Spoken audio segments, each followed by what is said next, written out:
Howdy, I'm glad you made it. Today I'm continuing my 3-part earring series where I will show you how to create 2 unique earring designs in each video using a different technique. In this one we are working with beading wire, first in a sleek, easy design that I'm calling Dueling Shells, and then in Sparkling Stingray, where I'll combine the beading wire with thread and needle to add some extra dazzling crystal accents. All of these beads I'm using are coming from the Soft Flex Design Challenge Kit called Surf's Up, which is full of ocean-inspired colors and textures that I absolutely love. So let's grab up your tools, your supplies, meet me back, and we will get started.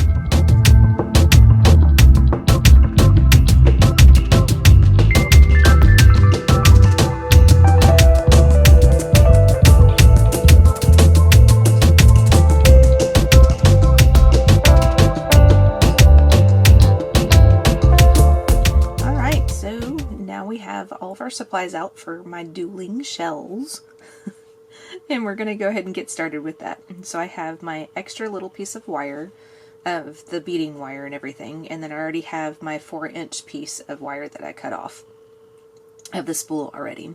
Now the extra piece of wire, you can always just cut off a little piece if you wanted to do that, or you can use some spare pieces of wire, which I keep in just an extra little baggie off to the side. So this has all sorts of different colors and everything, and I just picked out one that was the same color that I'm using.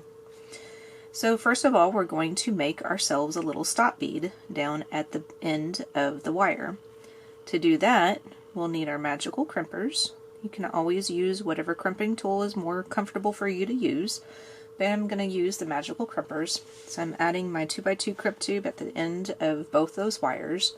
And that's why we have the extra little piece of wire, so we have a little bit of bulk in there to make it easier to crimp down and make a good little crimp, a ball of crimp to make it look like a nice little extra little bead down there. So I'm just making sure that my crimp tube is in the middle of the crimper, which I'm pretty sure it is, and then I'm going to squish down. If I squish down in the middle of the crimp tube, or the middle of the crimper, it should look like a little box like that. See if I can get a little bit closer. There we go. Then you turn it 90 degrees, put it in the middle of the crimper again, and then squish down again. And then just turn it a little bit in the crimper, and then continue to squish, just making sure you're in the center each time. And then after a minute or two, well, hopefully not that long, but after about a few squishes, you should be to that point where you don't really feel that much resistance anymore. And this is with my new magical crimper, which works so much easier and faster and nicer than my other one that I had. So there you go. There's your nice little ball of crimp. So now we're just going to cut off the excess.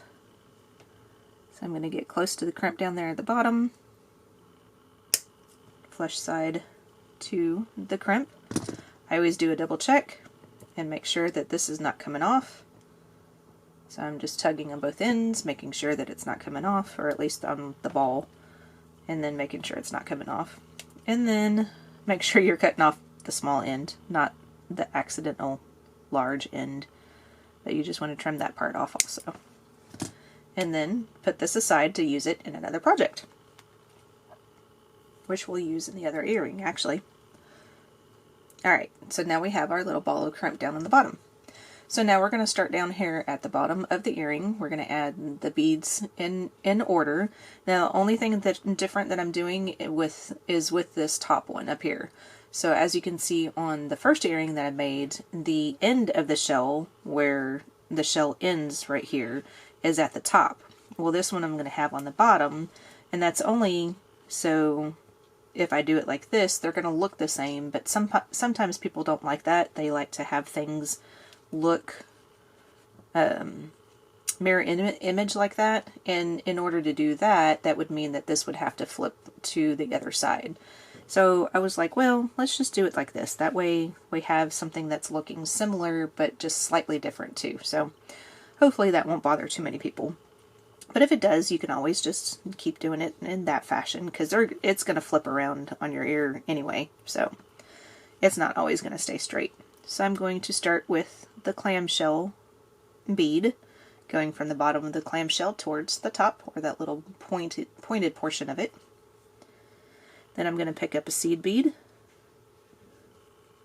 one of the what looks to be like magnesite Hishi type beads, crystal rondelle, another Hishi type bead, seed bead, and then our other shell bead in which other fashion that you want to pick it up in.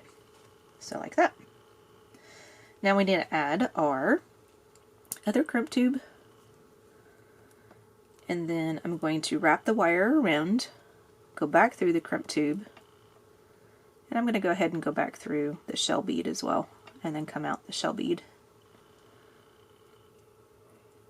You don't have to go through the bead, you can come out just before the bead. I just feel like, since I'm still kind of learning how to crimp and use my crimper the right way and everything, I just feel like it's a little easier just to go ahead and go through the bead. So now what I'm doing is I'm holding on the left hand side of the loop with my left hand, and then I'm pulling with my right hand on the right hand side of the loop just to make the loop a little bit smaller. And what I'm trying to do is make the loop about the same size as the loop over here. So we're getting close. We're just about right there. So I'm going to make this just ever so a little bit looser, so that way I can grab onto the crimp tube with the pliers and move it up just a little bit. And then make sure that the crimp tube's in the center, because this part sometimes it's kind of hard to do because you don't have a whole lot of room for that crimp tube.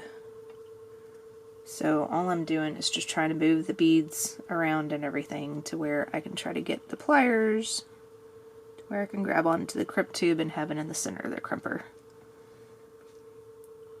Alrighty, so I think I'm okay, so I'm going to squish.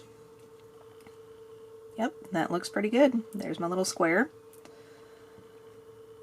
And then turn it 90 degrees and squish again. And then continue to turn around. Just making sure that your crimp tube is in the center of the crimper. And then, like I said, after a couple of squishes and turns and everything, you should get to a point where you don't really feel that much resistance anymore. And then all of a sudden you have a nice little ball of crimp at the top of your earring. So all we have to do now is just cut off this excess again. So I am going to, there we go, try to get as close to the bead as you can, whoops, without cutting any of your other wire or your other seed bead or anything like that. And then this is still big enough to where you could potentially use it for another project as well, so you can save that one as well. So then now we have that, and then all you have to do to finish off this earring is just add it to your ear wire. Add your loop there to the ear wire, and then pinch that closed. And now we have the first pair of our earrings complete, that I'm calling Dueling Shells.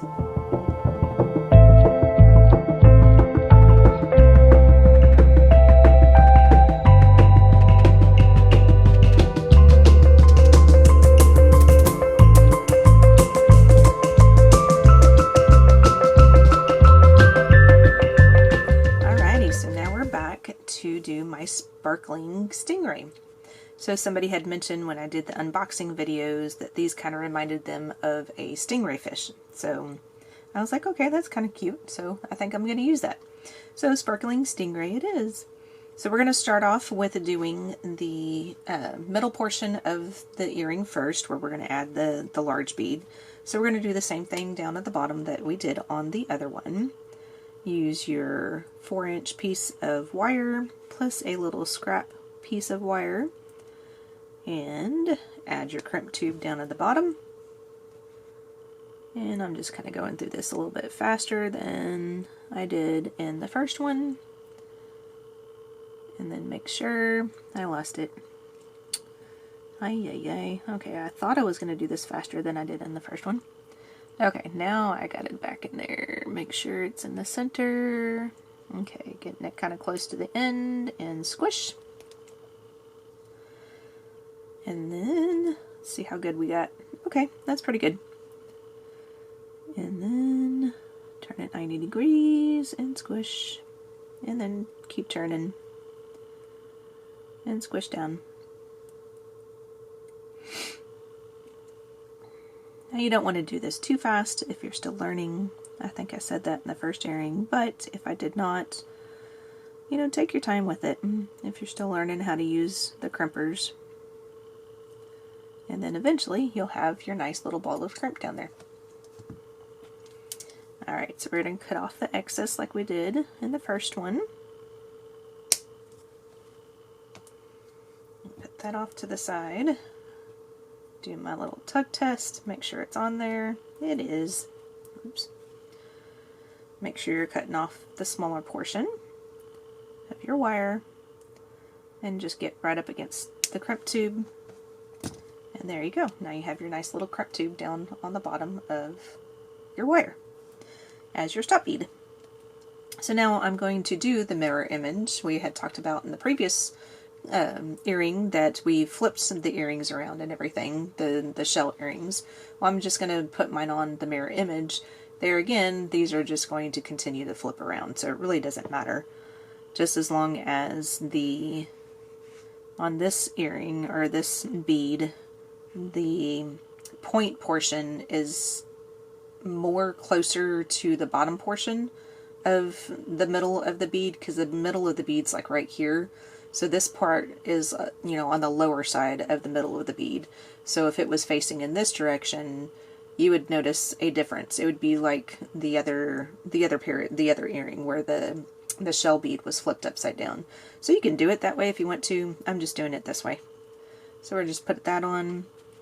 We're going to use one of these wavy washers, which I was watching Colleen's unboxing video, and she called it potato chips. I'm like, that's perfect. They look like little potato chips. So little potato chip washers, what we're going to use. Now we have to add our second of our, what are those, crimp tubes? Forgot what it was there for a second. And we're going to create a loop up here at the top. And now this one is going to be, the first one's going to be the fun part. It's going to be easy.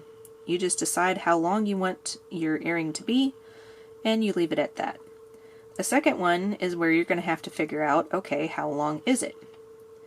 And I think what I ended up gauging it with was just the end of the wire. See how I looped the wire around, and then the second wire, or looped it around this way, and then the end of the wire is basically touching the potato chip down there. So now I'm going to use that as a gauge and see if that's going to be close to the size of the earring as this one. Make sure they're sitting down, and yeah, that's going to be pretty darn close to each other. So you can use it like that if you want to. Now each time that you do these, you know, you may not end up cutting off the exact amount or this exact size as the, you know, the other earring, so it's just something that you have to gauge. Whatever makes it easier for you to figure out what size loop that you need to make and where you need to cut off and everything, whatever works for you. But that's how I did it the first time, so it's close enough. It's not going to be exact, but there again, we are making handmade jewelry. So if you have exactness in every single piece that you make, are you sure you're making it handmade? Just saying. Okay, squish down. And then turn it 90 degrees, and then continue to squish. Now in the previous clip I had talked about this was a new crimper for me. I ended up having to purchase a new one because I just could not get my crimper to make little balls of crimp at all. It was always coming out a little wonky here and there. I mean, they looked okay and they still worked, but they just didn't look perfect to me, and that just bothered me. So I went and got myself a new one, and it works great. Alright, so now we're going to cut off the excess up there towards the top again, and then now we have our nice little ball of crimp. I love it. Okay, I'm going to go ahead and put this on the ear wire right away, which I made it a little too tight. That's okay. There we go. So I'm going to go ahead and put it on the ear wire right away. The reason why I'm doing that is we're about to add some jump rings to this portion right here. And when I add the jump rings, I want to put one jump ring on the left of the ear wire, which my other left on the left of the ear wire, and one jump ring on the right of the ear wire. Then we're going to use a jump ring that's going to connect those two in the front. I'll show you what I mean in just a minute though. Before we do that, we're going to make our little charms, our little crystal charms. Now these two are from the kit. I believe it's from the Jessie James little dish that comes in the kit, little small dish that's in it. I believe that's where these came from. Now this one is actually from the extra bead strand that you can purchase. So if you did not get the extra bead strand, it's perfectly fine. Just use another one of these colors of beads. You don't have to do the dark green.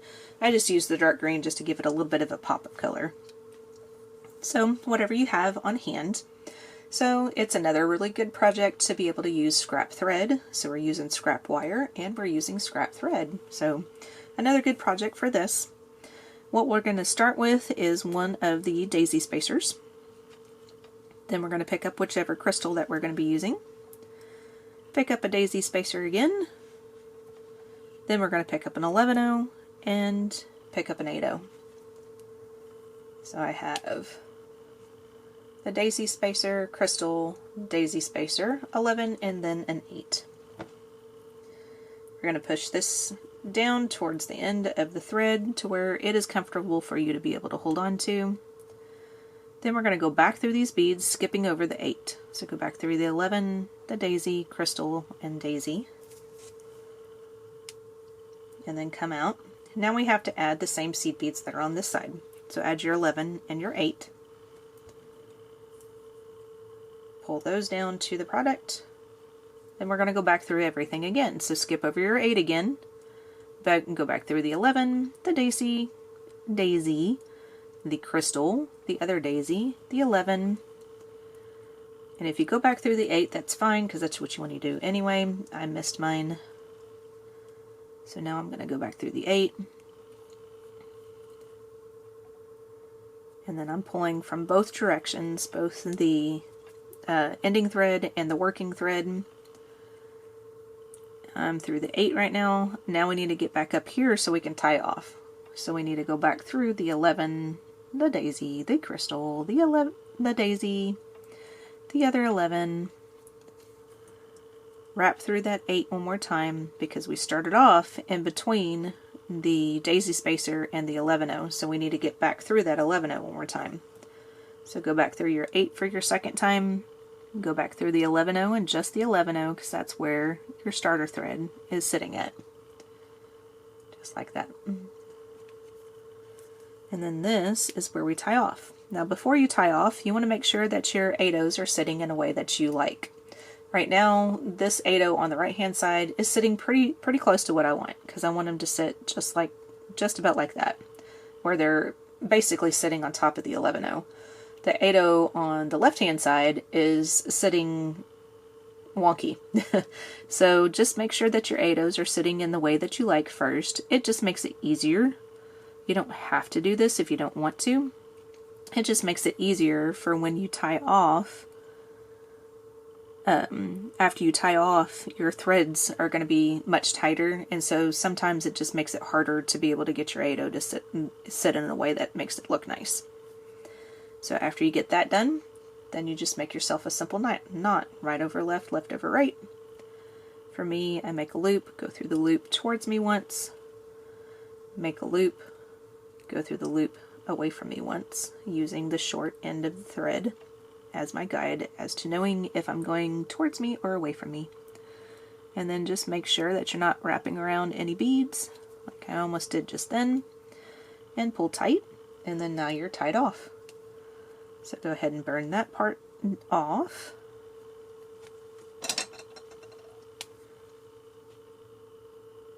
And with this being just a little small component, you can kind of burn close to the product if you want to. And then make little balls of thread with your thread burner. I'm missing it because it's kind of far away from my face. Okay, I think I got it. And then, you know, adjust your 8/0s if you need to again, something like that. So now you would finish your other two just in the same fashion as that one. Then we're going to take our little 4mm jump rings and we're going to add that 4mm jump ring to one of our 8/0s. Now on 8/0s you want to make sure if you're adding jump rings, probably don't want to use something that has a whole lot of coating to it. The more coating that is added to a seed bead, that's how I just added it, just like that. The more coating that's added to a seed bead, like the Duracoat and so on and so forth, can make the seed bead a little bit thicker and the whole of the seed bead less in size. And that's just been because they're adding the different coatings and stuff. Whenever you add a jump ring, it's usually easier if you use one that's already opaque, like I'm using the opaque ones in this earring. A lot easier to use the opaque ones because there's not a whole lot of coating on opaque ones. And matte colored ones the same way, because usually all they have to do is just kind of tumble it to make it look matte. So just a little heads up on that, and if you're still having issues going through your 8/0 with whatever jump rings that you're using, you can either, for one, you know, change your 8/0, or for two, you can use a smaller size jump ring. So just whatever works for you on that one. So now we're set up to where we can start adding our extra beads. So I want to make sure that I get my first earring out because I want to mirror image my crystals.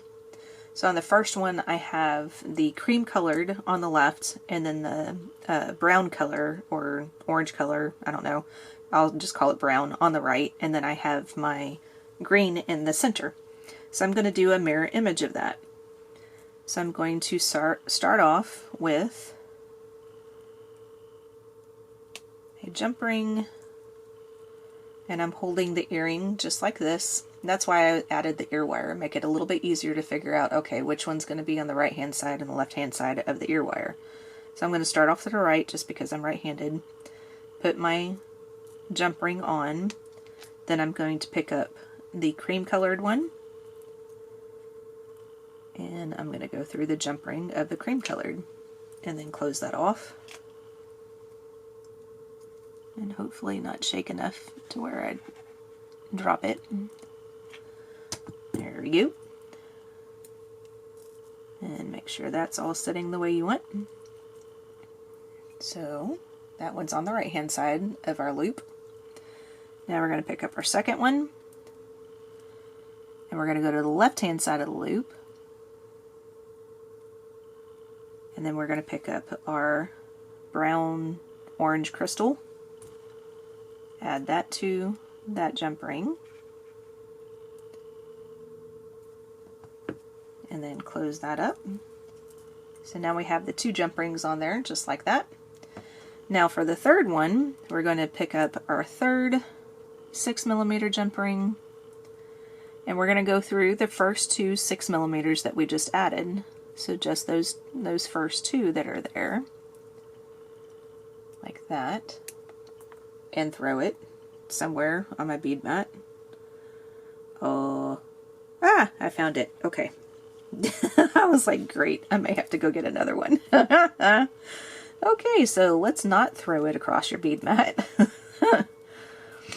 Alrighty, we're going back through. Maybe I can do this in focus this time. Go back through our two jump rings that we had added, just like that. And then we're going to add our third little charm, crystal charm, to that loop and pray that I don't shake so I don't lose it again and have to try this a third time. Alrighty, doing good so far. It's pretty much closed up, just have to play with it just for a second just to make sure we get a nice good closure. There we go, that looks good. And then now you have your Sparkling Stingray earrings now complete.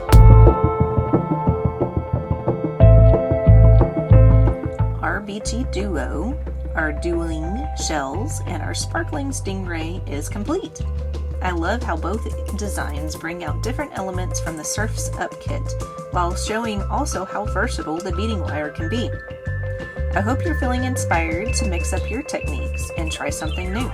And don't forget, this is part 2 of a 3-part series, so be sure to check out the others for even more creative earring ideas using this same kit.